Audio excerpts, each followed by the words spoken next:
اللہم صلی علی محمد و آل محمد۔ ٹیکسی میں بیٹھتے ہی میں نے ڈرائیور سے کہا بھائی جان میوزک بند کر دیجئے۔ کہنے لگا بھائی جی بس ذہن ذرا فریش ہو جاتا ہے۔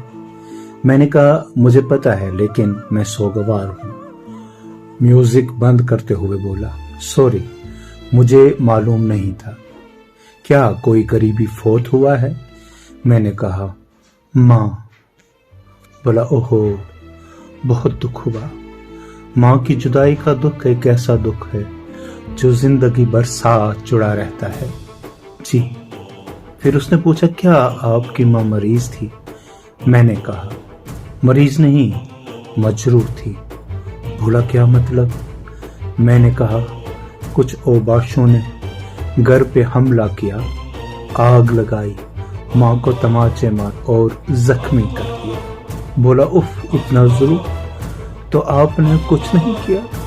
میں نے کہا ہم موجود نہیں تھے وگرنہ۔ بولا ان کمینوں پر خدا کی لعنت، کیا زخم اس قدر گہرے تھے؟ میں نے جواب دیا ہاں، پسلیاں بھی ٹوٹ چکی تھیں۔ میری ماں 3 ماہ بستر پر رہی اور پھر دنیا سے چلی گئی۔ وہ بولا معاف کر دیجیے گا، میں نے آپ کا غم تازہ کر دیا۔ کتنے بے حیا، بے شرم اور بے غیرت تھے وہ، انہیں ناموس کا خیال بھی نہیں آیا۔ سر جی میں گناہگار ضرور ہوں، بے غیرت نہیں۔ جب بات کسی کی ناموس کی ہو تو میری غیرت والی رگ بھڑک جا اٹھتی ہے۔ کتنی عمر کی ان کی؟ میں نے کہا صرف 18 سال۔